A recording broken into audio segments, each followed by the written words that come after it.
அவந்திகா தனக்கு பல நாட்களுக்கு முன் வந்த கனவை நினைவுறுத்தி பார்த்தாள். அந்த கனவிலும் இதே மாதிரி ஒரு மருத்துவமனை கட்டிலில் தான் படுத்தியிருந்தாள். இவ்வளவு சீக்கிரம் இவையெல்லாம் வந்துவிடும் என்று அவள் எதிர்பார்த்திருக்கவில்லை. இன்னும் கௌதம் இந்த நாட்டிலேயே தான் இருக்கிறான். அவனது விதியை மாற்றி அமைக்க வேண்டும். ஆனால் நல்ல வேளையாக அவள் பூர்ணிமாவை அப்புறப்படுத்திவிட்டாள். அவளால் நிச்சயம் கௌதமுக்கு வர இருந்த ஆபத்து தடுக்கப்பட்டாகிவிட்டது. திடீரென அவந்திகா இருந்த அறையின் கதவு திறக்கப்பட்டது. உள்ளே ஒரு நடுத்தர வயது கொண்ட பெண் வந்தாள். யங் மிஸ்ட்ரஸ், நல்ல வேலை நீங்க எழுந்து விட்டீங்க. யங் மாஸ்டர் உங்களை நினைச்சு ரொம்ப கவலைப்படுறாரு என்றபடி அவந்திகாவின் உணர்வுகளை ஆராய்ந்தாள் அப்பெண். யங் மிஸ்ட்ரஸ் என்பது வெளிநாடுகளில் ஒரு குடும்பத்தின் மருமகளை அழைப்பதற்கு பயன்படுத்தப்படும் அடைமொழியாகும். யங் மாஸ்டர் என்பது அந்த குடும்பத்தின் வாரிசாக இருக்கும் பையனை அழைக்கும் அடைமொழி பெயர்.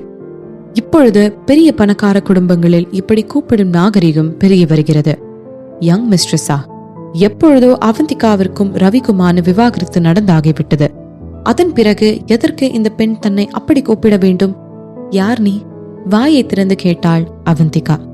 அவளுக்கே அவளது குரல் வித்தியாசமாக இருந்தது. யங் மிஸ்ட்ரஸ், உங்களுக்கு மூளை ஏதாச்சும் குழம்பிருச்சா? ஏனா நான் தான் அங்காள பரமேஸ்வரி என்று நீட்டி முழங்கினார் அந்த பெண். எனக்கு நீங்க யாருன்னு தெரியல. சுய நினைவு இல்லாம இருந்தப்போ என்னென்ன நடந்துச்சுன்னு சொல்லுங்க என்றாள் அவந்திகா. யங் மிஸ்ட்ரஸ், இப்படி அம்னீஷியா வந்த மாதிரி நடிக்காதீங்க. அதை நான் நம்ப மாட்டேன். அதோட நீங்க இப்படி நடிக்கிறது என்ன ரொம்ப எரிச்சல் படுத்துது. இப்போ நீங்க கண்ணு முடிச்சிட்டதுனால நம்ம வீட்டுக்கு கிளம்பலாம். என்னதான் ராயன் குடும்பம் வசதியான குடும்பமா இருந்தாலும் இதெல்லாம் வேஸ்ட் தான். ஆல்ரெடி நீங்க நிறைய பணத்தை இந்த ஹாஸ்பிட்டல்லையே படுத்து செலவு பண்ண வச்சுட்டீங்க. அதனால மேடம், நீங்க கண்ணு முழிச்ச உடனே உங்களை வீட்டுக்கு கூட்டிட்டு வர சொல்லிட்டாங்க. எரிந்து விழுந்தாள் அந்த அங்காளம். அவந்திகா ஒன்றும் புரியாமல் விழி விரித்தாள். இந்த அங்காள பரமேஸ்வரி எதை பத்தி பேசுறாங்க? யார் இந்த ராயன் குடும்பம்? ஏதோ மிகவும் தவறாக நடப்பதாக அவந்திகாவின் மனது எச்சரிக்கை விடுத்தது.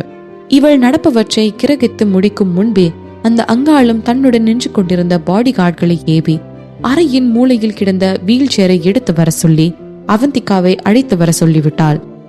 உடனே அந்த தடியன்களும் அவந்திகாவை குண்டு கட்டாக தூக்கி வீல் சேரில் அமர வைத்தனர். அவந்திகாவிற்கு மேலும் மேலும் அதிர்ச்சி கூடிக்கொண்டே போனது. யார் இவர்கள் எல்லோரும்? இவர்கள் யாரை பற்றி பேசுகிறார்கள்? ஏன் இப்படியெல்லாம் பண்ணுகிறார்கள்? அவளுக்கு ஒன்றுமே புரியவில்லை. ரவிச்சந்திரன் எங்க? அவரை கூட்டிட்டு வாங்க, நான் அவரை பார்க்கணும். எரிச்சலோடு கத்தினாள் அவந்திகா. அவளை வினோதமாக பார்த்து வைத்தார் அங்காளம். இவ என்ன இப்ப ரவிச்சந்திரனை பார்க்கணும்னு சொல்றா? வாயை விட்டு சிரித்தார் அவர். அவரது தன் மேலான பார்வையை அவந்திகாவும் உணர்ந்துதான் இருந்தாள். அங்காளம் அவளை ஏதோ ஒரு மன நோயாளியை பார்ப்பது போல் பார்த்து வைத்தார். யங் மிஸ்ட்ரஸ், உங்களுக்கு இந்த நடிக்கெல்லாம் செய்யணும்னா அதை எங்க யங் மாஸ்டர் கிட்ட வச்சுக்கோங்க என்று அங்காளம் கூற, போதும் என்று கத்தினாள் அவந்திகா. அவர்களை பார்த்து முறைத்தாள். நீங்களாம் யாரு? இங்க என்ன நடந்துட்டு இருக்கு? சும்மா விளையாடிட்டு இருக்காதீங்க, நான் அந்த மூட்ல இல்ல. எரிச்சலோடு சொன்னாள் அவந்திகா. இவளது வார்த்தைகளை கேட்ட அங்காளும் அவந்திகாவை வெறித்தார். இதுவரை அவளிடம் இருந்து இத்தகைய ஆளுமையான வெளி தோற்றத்தை அவள் பார்த்ததே இல்லை. எப்பயும் யார் என்ன சொன்னாலும் எலி குஞ்சு மாறி பொந்துக்குள்ள போய் ஒளிஞ்சுக்கிற இந்த பொண்ணு இன்னைக்கு என்ன சவுண்ட் விடுறா? இதையெல்லாம் யோசித்தவர் அவந்திகாவை கண்டு கொள்ளாமல் அந்த பாடி கார்டுகளை பார்த்தவர், இவங்கள மறுபடியும் வீட்டுக்கு கூட்டிட்டு வரணும். ஒருவேளை இவங்க ஏதாச்சும் சண்டித்தனம் பண்ணாங்கன்னா நம்ம எப்பயும் யூஸ் பண்ற மெத்தட யூஸ் பண்ணி கூட்டிடுவாங்க என்று ஆணையிட்டாள் அங்காளும். அவளிடம் சரி என்றவர்கள் அவந்திகாவை நோக்கி நெருங்கினார்கள். யங் மிஸ்ட்ரஸ், ஒழுக்கமா எங்களுக்கு ஒத்துழைங்க, இல்லனா நாங்க மயக்க மருந்து யூஸ் பண்ண வேண்டியது இருக்கும் என்று அவர்கள் கூற அவந்திகாவின் கண்கள் வெளிரியது. சில நொடிகள் யோசித்தவள் அவளுக்கு இணக்கமாக நடந்து கொள்வதே உசிதமானது என்று முடிவெடுத்தாள். இதில் அங்காளத்திற்கு வெகு திருப்தி. அவந்திகாவை வீல் சேரோடு வெளியே அழைத்து வந்தார்கள். அவர்களின் வழியில் நிறைய மருத்துவர்களும் செவிலியர்களும் சென்று கொண்டிருந்தார்கள். அவர்கள் இவளை கூர்ந்து கவனிக்கும் நிலையில் எல்லாம் இல்லை. ஆனால் அவந்திகாவின் உடலில் இருந்த ஒவ்வொரு அணுவும் ஏதோ இயல்பை மீறி நடப்பதை அடித்து கூறியது. அவளது வீல் சேர் லிப்டின் முன் நிறுத்தப்பட்டது. அந்த லிப்டின் கதவு திறக்க வாழ்வில் முதல் முறையாக மின்சாரம் தாக்கியது போல் அதிர்ந்தாள் அவந்திகா. லிப்டின் கண்ணாடி போன்ற சுவர் இவர்கள் மொத்த பேரையும் அதில் பிரதிபலித்தது. அங்காள பரமேஸ்வரி இவளுக்கு இடதுபுறம் நின்று கொண்டிருக்க, இவளது வலது புறம் 2 பாடி கார்டுகள் நின்று கொண்டிருந்தனர். இன்னொருவன் இவளுக்கு பின் நின்று இவளது வீல் சேரில் கைகளை வைத்திருந்தான். அதோடு இவள் அந்த வீல் சேரில் அமர்ந்திருந்தாள். ஆனால் அவளது முகம் அது வேறாக இருந்தது. அது அவந்திகாவின் முகமே இல்லை. அது யாரோ அந்நியருடையது. அவந்திகா அதிர்ச்சியில் கண்களை விரிக்க அந்த கண்ணாடியில் தெரிந்த பிம்பமும் அதையே செய்தது.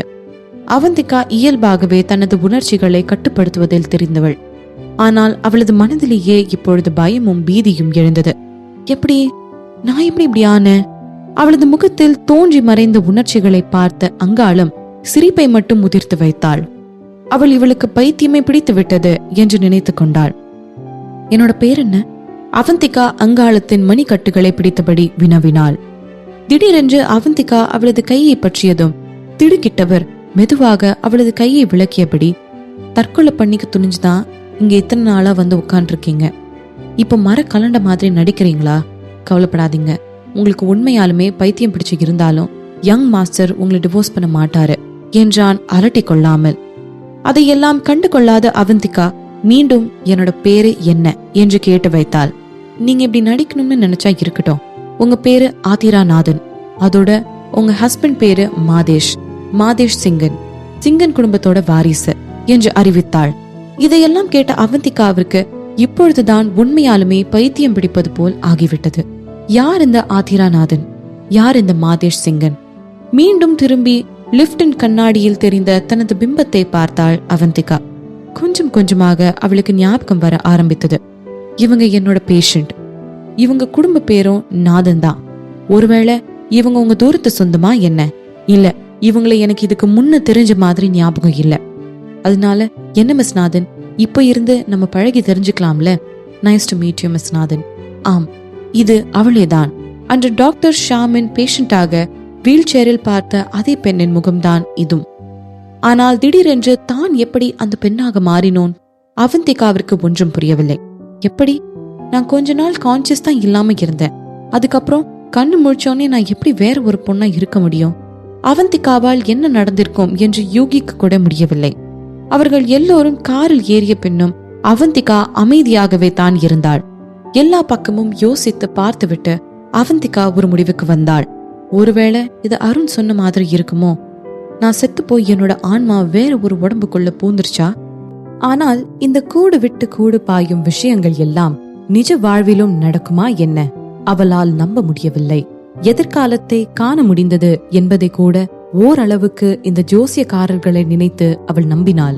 ஆனால் இந்த ஆன்மா கூடு விட்டு கூடு பாய்வது என்ன செய்தாலும் அதை மட்டும் அவளால் நம்பவே முடியவில்லை. இது ஏதாவது அறிவியல் தொடர்புடையதாக இருக்குமா? அது எதுவாக இருந்தாலும் அதை பற்றி ஆழ தெரிந்து கொண்டுதான் உள்ளே இறங்க வேண்டும் என்று நினைத்தாள் அவந்திகா. என்கிட்ட ஏதாச்சும் செல்போன் இருந்துச்சா? திடீரென தனது பக்கத்தில் அமர்ந்து கொண்டிருந்த அங்காளத்தை பார்த்து கேட்டாள் அவந்திகா. யங் மிஸ்ட்ரஸ், உங்க போனை நீங்க ரொம்ப நாளா யூஸ் பண்ணவே இல்லை. அதனால அதுல பேட்டரி இல்ல. இவளை திரும்பி கூட பார்க்காமல் சொன்னாள் அங்காளம். அவளது அவமரியாதை, எரிச்சல் இவற்றையெல்லாம் கண்டு கொள்ளாத அவந்திகா, எனக்கு யூஸ் பண்ற மாதிரி ஒரு போன் இப்போ வேணும் என்றாள். என்ன பண்ண பிளான் பண்றீங்க? அவந்திகாவை முறைத்தபடி கேட்டாள் அங்காளம். ஏன், எதுக்கு இத்தனை கவலை? நான் போலீஸ்க்கு கால் பண்ணி டொமெஸ்டிக் அபியூஸ் பத்தி போட்டு கொடுத்துட மாட்டேன். ஒரு பர்சனல் கால் பண்ணணும். அவள் வேண்டும் என்றேதான் டொமெஸ்டிக் அபியூஸ் என்ற வார்த்தையை பயன்படுத்தினாள். அவளுக்கு அந்த ஆதிராநாதனின் வாழ்வை பற்றி தெரியாது என்றாலும் அந்த சிங்கன் குடும்பத்தின் வேலைக்காரியான அங்காள பரமேஸ்வரி அவள் வேலை செய்யும் வீட்டின் மருமகளை நடத்தும் விதத்திலேயே அந்த குடும்பம் அந்த ஆதிராவை எவ்வளவு மோசமாக நடத்தியிருப்பார்கள் என்று அவந்திகாவிற்கு புரிந்தது. அதனால்தான் அவள் அப்படி சொன்னாள். அவந்திகாவை பார்த்து சிரித்தவள், நீங்க போலீஸ்க்கு போனாலும் நான் எந்த கவலையும் பட போறதில்ல என்று அவள் உதட்டை நெளிக்க, நான் உன்கிட்ட ஒப்பீனியன் கேட்கல, போய் போனுக்கு ஏற்பாடு பண்ணு எரிந்து விழுந்தாள் அவந்திகா. இவளை பார்த்து வாயை பிளந்தாள் அங்காளம். இந்த அளவிற்கு ஆளுமையும் கட்டளையும் இடும் குணம் கொண்டவள் எல்லாம் அல்ல ஆதிரா. இந்த பொண்ணுக்கு இவ்வளவு தைரியம் திடீரென்று எங்கிருந்து முளைத்தது? சிறிது தடுமாற்றத்திற்கும் யோசனைக்கும் பிறகு அவந்திகாவிடம் போனை கொடுத்தார் அங்காளம். இவளுக்கு தான் உதவி செய்ய யாரும் இல்லையே, அப்படி இருக்க இவள் யாருக்கு கால் பண்ணினால் என்ன என்ற நினைப்பு அவளுக்கு. போனை வாங்கிய அவந்திகா அருணுக்கு அழைத்தாள். அழைப்பு போய் எடுக்கப்பட்டு அருண் ஹலோ, யார் பேசுறது என்று அவன் குரலை கேட்ட பின்தான் அவந்திகாவிற்கு உயிரே வந்தது. ஒருவேளை அவளது கடந்த காலம் வெறும் கனவாய் இருக்குமோ என்று அவள் பயந்து கொண்டே இருந்தாள். அருணின் குரலை கேட்டதும் தான் அவளால் ஆசுவாசப்பட முடிந்தது. அவளுள் பல ஆயிர உணர்ச்சிகள் கடலின் அலை என கொந்தளித்துக் கொண்டிருந்தன. எதையும் முகத்தில் காட்டாதவள், ஹலோ, நான் அவந்திகா நாதன்கிட்ட பேசணும் என்றாள் அவந்திகா. என்னோட அக்காட்டையா? நீங்க யாரு? நீங்க எதுக்கு அவங்க கிட்ட பேசணும் என்று கேட்டான் அருண். அவந்திகா நாதன். அவ உண்மைதான், நான் உண்மைதான். அவந்திகாவின் மனம் வெதும்பியது. நான் அவளோட ஓல்ட் ஃப்ரெண்ட். நாங்க 2 பேரும் சென்னையில மீட் பண்ணலாம்னு பேசி வச்சிருந்தோம். அதான் அவளை மீட் பண்ணலான்னு. அவ வீட்ல இருக்காளா என்று கேட்டாள். அது என்று எதையோ கூற ஆரம்பித்தவன் சில நிமிடங்கள் அமைதியாகிவிட்டான். பின்னர், இல்லங்க, அக்கா கோமால இருக்காங்க, ரொம்ப வாரமாச்சு, அவங்களுக்கு கான்சியஸே வரல என்றான். அப்போ நான் இல்ல, அவந்திகா இன்னும் உயிரோட தான் இருக்கா. அவ இன்னும் உயிரோட இருக்கும்போது அவளோட நினைவுகள் மட்டும் ஏன் வேறு ஒருத்தியின் உடம்பினுள் இருக்க வேண்டும்? அவளுக்கு ஒன்றும் புரியவில்லை. என்னாச்சு அவளுக்கு? இப்ப அவ எப்படி இருக்கா என்று கேட்டாள் அவந்திகா. ஏனோ இவளிடம் பேசும்போது அருணுக்கு அவந்திகாவின் ஞாபகமாகவே இருந்தது. அவந்திகாவிடம் தான் பேசுவது போல் அவனுக்கு தோன்றியது. அதனால் அவன் எதையும் மறைக்காமல் எல்லா உண்மையும் அவளிடம் கூறினான். அக்காவோட மூளையில டியூமர் இருந்துச்சு. ஆனா கடவுளோட தயவால இப்போ அது போயிடுச்சு. ஆனாலும் இப்ப வரைக்கும் அக்கா நினைவு இல்லாம தான் இருக்காங்க. டாக்டர்ஸ்னாலயும் என்ன காரணம்னு சொல்ல முடியல என்றான் அருணகிரி. என்ன டியூமர், போயிடுச்சா? அதிர்ச்சியாக கேட்டாள் அவந்திகா. ஆமாங்க, டாக்டர்ஸே இது பெரிய மிராக்கிள் தான் சொன்னாங்க. எல்லாமே எங்க அக்கா செஞ்ச புண்ணியத்தினாலதான் என்றான் அருண் நிறைவாக. ஆனால் அவந்திகாவிற்கு இது முற்றிலும் புது செய்தியாக இருந்தது.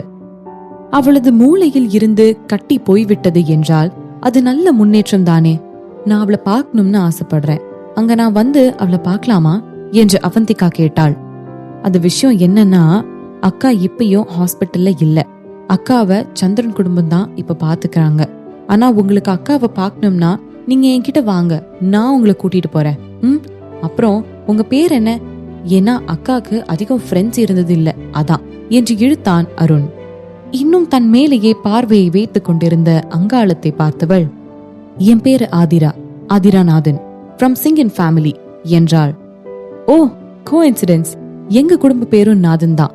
மிஸ் நாதன், ஓகே, உங்களுக்கு அக்காவை எப்ப பார்க்கணும்னு தோணுதோ அப்ப எனக்கு கால் பண்ணுங்க என்றான் அருண். தேங்க்யூ என்று முடித்துவிட்டு போனை வைத்து விட்டாள் அவந்திகா. அவளுக்கு அதை தவிர வேறு வழி ஏதும் தெரியவில்லை. நான் தான் உன் அக்கா அவந்திகா என்று சொல்லி அவனை இப்பொழுது நம்ப வைப்பது மிகவும் கஷ்டமான காரியம். அதோடு அங்காளம் வேறு இவளை கண்கொத்தி பாம்பு போல் பார்த்து கொண்டிருந்தாள்.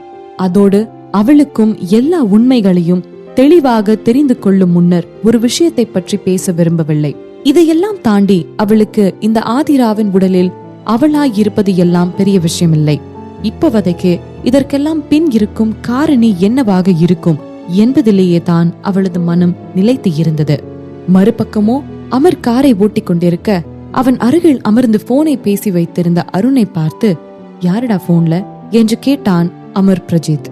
யாரோ ஒரு பொண்ணுனா, அக்காவோட ஃப்ரெண்டா, அக்காவை பார்க்கணும்னு சொன்னாங்க, அவங்க குடும்ப பேரு கூட நாதன் தானா என்றான் அருணகிரி. ஒருவேளை அந்த பொண்ணு அவந்திகாவோட ஃப்ரெண்டா இருந்தா அவளோட போனுக்கு போன் பண்ணாம உன் போனுக்கு எதுக்குடா என்று கேட்டான் அமர். இப்பொழுதுதான் அருணின் முகத்தில் சந்தேகம் பிறந்தது. ஆமாண்ணா என்றான் குழப்பமாக. அக்காவோட போனுக்கு போன் பண்ணி இருந்தாலும் அங்க யாராச்சும் போனை எடுத்திருப்பாங்களே. ஒருவேளை அக்காவோட பழைய ஃப்ரெண்டா இருக்கலாம் அண்ணா. ஏன்னா அக்கா முன்னாடி எல்லாம் போன் யூஸ் பண்ணது கிடையாது என்று அவன் கூறிக்கொண்டிருக்க அவனது கூற்றை கேட்டு தலை அசைத்த அமர், வந்துட்டோம் என்றான். அவர்கள் இருவரும் சந்திரன் குடும்பத்தின் பழைய பங்களாவிற்கு வந்திருந்தனர். அந்த அகன்ற மாளிகையை பார்த்த பொழுது ஒரு பக்கம் தனது அக்காவை பார்க்க போகிறோம் என்று அவனுக்கு சந்தோஷமாக இருந்தாலும் அவள் சுய நினைவின்றி கிடக்கிறாள் என்பதை நினைத்த பொழுது அவனுக்கு வேதனையாகவும் இருந்தது. மறுபுறம் இங்கு அவந்திகாவும் சிங்கன் வீட்டிற்கு அழைத்து வரப்பட்டிருந்தாள். அந்த வீடு மிக பெரியது என்று சொல்லும் அளவிற்கெல்லாம் இல்லை என்றாலும் பெரியது என்று சொல்லும் அளவிற்கு இருந்தது. அதாவது அந்த குடும்பத்தார் பணக்காரர்கள் தான் போலும். ஆனால் பணத்தில் குழித்து எந்திரிப்பவர்கள் போல் இல்லை. காரை விட்டு முதலில் கீழே இறங்கிய அங்காலும், யங் மிஸ்ட்ரஸ், இப்போ கீழே இறங்குங்க. உங்களுக்கு இங்க இருக்கிற ரூம்ஸ் எல்லாம் தெரியும் தானே? வீட்டுக்குள்ள வீல் சேர் யூஸ் பண்ணக்கூடாது, அதிகாரமாக சொன்னால் அந்த அங்காலும். ஆதிராவின் கால்கள் இரண்டும் ஊனமற்றவை அல்ல. அவளது ஒரு கால் மட்டும் கொஞ்சம் முடம். அதை புரிந்து கொண்ட அவந்திகா லாவகமாக நடந்து அங்காளத்திற்கு முன் சென்று விட்டாள். இதை பார்த்த அங்காளம்தான் அதே நாளில் மீண்டும் இரண்டாவது முறையாக வாயை பிளந்தாள். அவளுக்கு தெரிந்த ஆதிரா இப்படி வெளிப்படையாக சாதாரணமாக எல்லாம் வெளியிடத்தில் நடக்க மாட்டாள். வெளியிடத்தில் சகஜமாக நடக்கவே அவள் கூச்சப்படுவாள். அதனால் எப்பொழுது வெளியே சென்றாலும் ஆதிரா வீல் சேரில் தான் இருப்பாள்.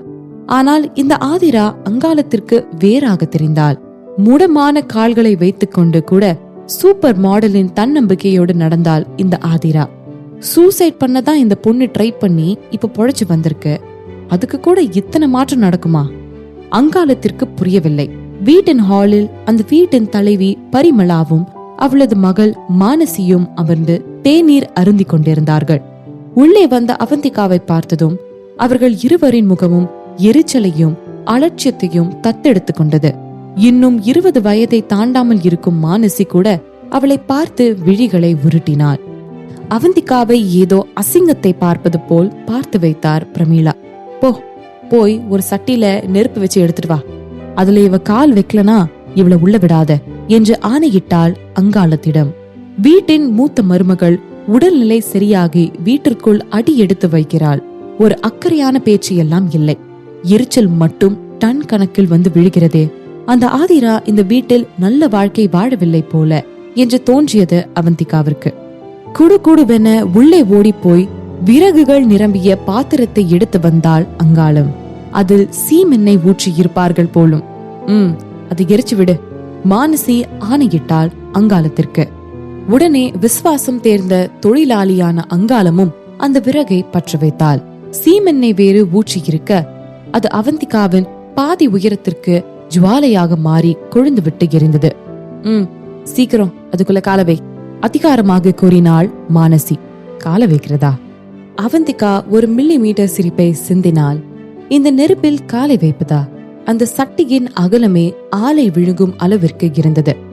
அதுவும் இவளது முடம் கால்களை வைத்துக் கொண்டு அதனுள் காலை எப்படி வைக்க?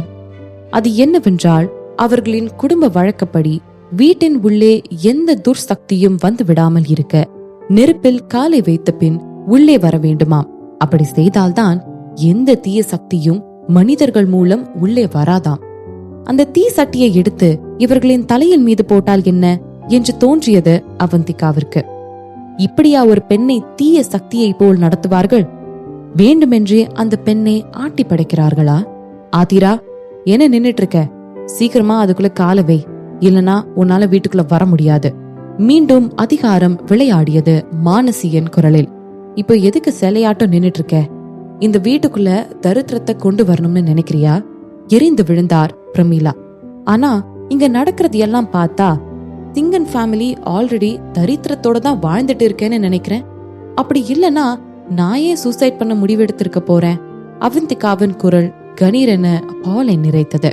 இதை கேட்ட மானசியும் பிரமீளாவும் அதிர்ச்சியில் கண்களை அகல விரித்தனர். பொதுவாகவே இவர்கள் ஆதிராவை எவ்வளவு மோசமாகவும் கீழ்த்தரமாகவும் நடத்தினாலும் அவள் எதிர்த்து ஒரு வார்த்தை கூட பேச மாட்டாள். ஆனால் இன்று இவ்வளவு வெளிப்படையாக பேசி வைக்கிறாளே. என்ன, உனக்கு பைத்தியம் ஏதாச்சும் பிடிச்சிருக்கா? இல்ல மர கலண்டுருச்சா? இருக்கட்டும், நீ சிங்கன் குடும்பத்தை தரித்திரம் பிடிச்சதுன்னு நினைச்சேன்னா இப்பயே இந்த நிமிஷமே இந்த வீட்டை விட்டு கிளம்பு. மிதப்பாக பேசினாள் பிரமீளா. அதானே, முடிஞ்சா இந்த குடும்பத்தை விட்டு போய் பாரு. தாயை மிஞ்சிய மிதப்பை காட்டினாள் மானசி. மீண்டும் ஒரு மில்லிமீட்டர் சிரிப்பை சிந்திய அவந்திகா இந்த இடத்தை விட்டு கிளம்ப திரும்பினாள். தான் இருக்க தகுதியே இல்லாத இடத்தில் இருக்க இவளுக்கு என்ன பைத்தியமா பிடித்திருக்கிறது? இவள் சொல்வதை பார்த்த மானசிக்கு சந்தோஷம் தாங்கவில்லை. இந்த பைத்தியம் கடைசியில வழியே இல்லாம பிச்சை எடுக்கதான் போறா, வேணும்னா பாருங்கம்மா என்றாள். இன்னைக்கு நைட் ஃபுல்லா கவனிச்சுட்டே இரு, அவ மறுபடியும் உள்ள வரக்கூடாது. அங்காளத்திற்கு ஆணையிட்டாள் பிரமீளா. ஓகே மேடம், சத்தமாக சொன்னாள் அங்காளம். அந்த மூவருமே ஆதிரா தோற்று போய் திரும்பி வருவதை பார்க்க வெகுவாக ஆசைப்பட்டார்கள். துன்பட்டு துக்கப்பட்டு வேதனைப்பட்டு அவமானப்பட்டு மீண்டும் ஆதிரா அவர்களின் மன்னிப்பை யாசித்து வந்து நிற்க வேண்டும். அதோடு ஆதிரா வீட்டை விட்டு செல்வது இது ஒன்று முதல் முறை கிடையாதே. ஆனால் ஒவ்வொரு முறையும் நாள் முழுவதும் வெளியே சுற்றிவிட்டு போக்கற்று இங்கேதான் திரும்பி வந்திருக்கிறாள். அவளிடம் எதுவுமே இல்லை, எந்த திறமைகளும் கூட இல்லை. அதனால் அவளுக்கு இருக்கும் ஒரே வழி சிங்கன் குடும்பம் செய்யும் கொடுமைகளை தாங்கிக் கொண்டு அவர்களுடனே இருப்பதுதான். அதனால்தான் அந்த பெண்கள் யாருமே ஆதிராவை பற்றி எந்த கவலையும் படவில்லை. இந்த சிங்கன் குடும்பத்தின் உதவி இல்லாமல் பசியில் செத்து போவதை தவிர அவளுக்கு வேறு வழி இல்லை. அதனால் எங்கு சென்றாலும் அவள் இறுதியாக இங்குதான் வந்து சேர்வாள். ஆனால் அவர்கள் யாருக்குமே அவர்கள் கையாண்டு கொண்டிருப்பது ஆதிரா நாதன் அல்ல, அவந்திகா நாதன் என்று தெரியவில்லை. அவந்திகா அந்த வீட்டின் கேட்டை அடைத்த போது அங்கு ஒரு ஜோடி நடந்து வந்து கொண்டிருந்தார்கள். இவளை பார்த்ததும் அவர்கள் இருவரின் முகமும் மாறிவிட்டது. எங்கடி போயிட்டு இருக்க? ஒழுக்கமா ஒரு இடத்துல உட்கார முடியாதா? எதுக்கு இப்படி எல்லா இடத்தையும் சுத்தி வந்துட்டு இருக்க? எரிந்து விழுந்தான் அந்த ஆண். அவனது ஆதிக்கத்தையும் அதிகாரத்தையும் உரிமையையும் பார்த்தவள் இவன்தான் ஆதிராவின் கணவன் போலும் என்று நினைத்தாள் அவந்திகா. அவன் கூட இருந்த பெண் முதுகெலும்பு இல்லாத பாம்பை போல் அவன் மீது ஊர்ந்து கொண்டிருந்தாள். அவளது இதழ்களில் இவள் மீதான ஏளன சிரிப்பும் இருந்தது. இவற்றையெல்லாம் பார்த்த அவந்திகாவிற்கு ஒரு பெரும் மூச்சு எழுந்தது. இந்த அளவிற்கு அந்த ஆதிரா என்கிற பெண்ணின் வாழ்க்கை மோசமாக இருக்கும் என்று அவள் நினைத்து பார்க்கவில்லை. அந்த ஜோடியை எந்த ஆர்வமும் இல்லாமல் பார்த்த அவந்திகா அவர்களை கண்டு கொள்ளாமல் நடக்க ஆரம்பித்தாள். அவள் ஒரு அடிதான் எடுத்து வைத்திருப்பாள்.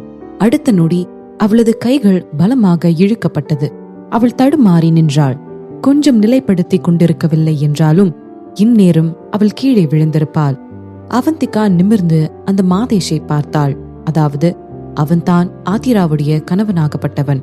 ஆனால் அவன் முகத்தில் இவள் மீதான எந்த உணர்வும் இல்லை. உனக்கு மனுஷங்க பேசுற பாஷை புரியுமா புரியாதா? நீ மறுபடியும் உள்ள தவழ்ந்து வந்து எங்க அம்மா கிட்ட மன்னிப்பு கேட்டுட்டு அமைதியா வந்து உள்ள உக்காரு, அதிகாரமாக பேசினான் அவன். மிஸ் நாதன், அதான் மாதேஷ் சொல்றார்ல, மறுபடியும் தவழ்ந்து போய் உள்ள உக்காருங்க. அந்த பாம்பு ஒரு எள்ளல் சிரிப்புடன் மாதேஷின் வார்த்தைகளை மொழிந்தது.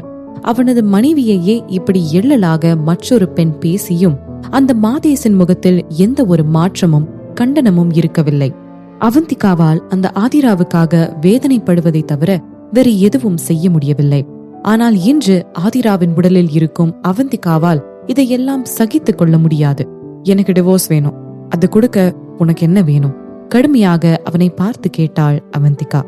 இதை கேட்டதும் அவனது முகம் பயங்கரமாக மாறிவிட்டது. எவ்வளவு தைரியம்டி உனக்கு? மறுபடியும் டிவோர்ஸ் வேணும்னு கேக்குறியா? இன்னும் நீ சரியான பாடம் கத்துக்கலன்னு நினைக்கிறேன். அவன் கையை ஓங்கிக் கொண்டு அவந்திகாவை அடிக்க போனான். தனது கண்களை சுருக்கிய அவந்திகா, ஒரு முறைக்கு 2 தடவை யோசிச்சு இத பண்ணு. ஏன்னா நீ ஒரு தப்பான அடி எடுத்து வச்சாலும் வாழ்க்கை முழுக்க உன்னை வேதனைப்பட வைப்பேன். கணீர் என பேசினாள். அடிக்க வந்த மாதேஷின் கைகள் அந்தரத்தில் நின்று விட்டது. அவந்திகாவினுள் இருந்து வெளிவந்த அந்த ஆளுமை அவனை அதிர்ச்சிக்கு உள்ளாக்கியது. ஆனால் மறுநொடியே தலையை உலுக்கிக் கொண்டவன் அவந்திகாவின் எச்சரிப்பையும் மீறி ஆதிராவின் முகத்தில் ஓங்கி ஒரு அறை விட்டான். அவள் அதை உணரும் முன்னரே அவளது முகத்தை கைகளில் பிடித்து தனது முகத்திற்கு நேராக இழுத்தான் அந்த மாதேஷ். ஏய் ஆதிரா, என்ன ஒரு தடவை சூசைட் பண்ண போய் பொழைச்சு வந்தோன்னு புது தைரியம் வந்துருச்சு போல? நீ யார்கிட்ட பேசிட்டு இருக்கன்னு தெரியுதா இல்லையா என்று உருமினான். அவனை உறுத்து பார்த்த அவந்திகா தனது சிந்தனைகளுள் சில வினாடிகள் சுழன்ற பின்னர், நான் தான் முன்னாடியே கேட்டேன்ல உனக்கு என்ன வேணும்னு, என்னால கொடுக்க முடிஞ்சா கொடுத்துறேன். அதோட உனக்கு என்ன மனைவியா வச்சுக்க எந்த விருப்பமும் இல்லைன்னு நல்லா தெரியுது. அதனால உன்னோட விலை என்னன்னு சொல்லு, அழுத்தமாக கேட்டாள் அவந்திகா. மாதேஷ் அவளை வெறித்தான்.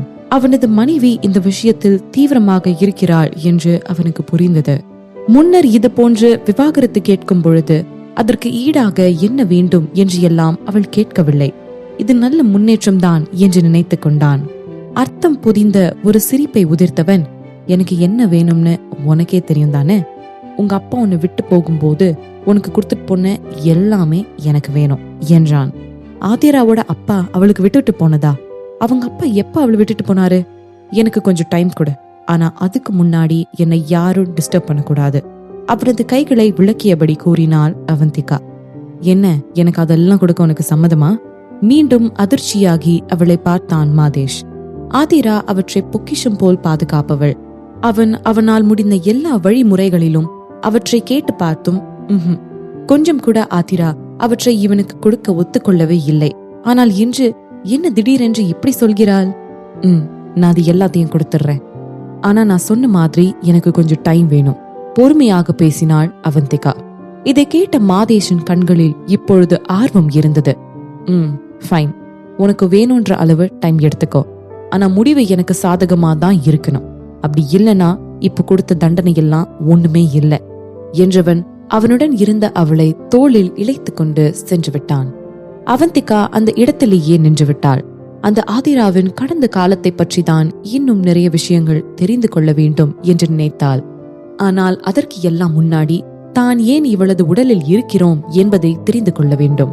அவள் மீண்டும் வீட்டினுள் சென்றபோது அவளை யாரும் எதுவும் சொல்லவில்லை. அவர்களை மாதேஷ் கண்டித்து இருப்பான் போலும். அவர்களை பொறுத்தவரை அவள் இந்த வீட்டில் வளர்க்கப்படும் வளர்ப்பு பிராணியை போன்றவள். அவந்திகா அமைதியாக சென்று ஆதிராவின் அறையினுள் நுழைந்து கொண்டாள். உள்ளே சென்றவள் அந்த ஆதிராவுடைய பொருட்களை அலச ஆரம்பித்தாள். அப்பொழுதுதான் அவளது கைகளில் சிக்கியது அந்த டைரி. அவந்திகா அதை பிரித்து படிக்க ஆரம்பித்தாள்.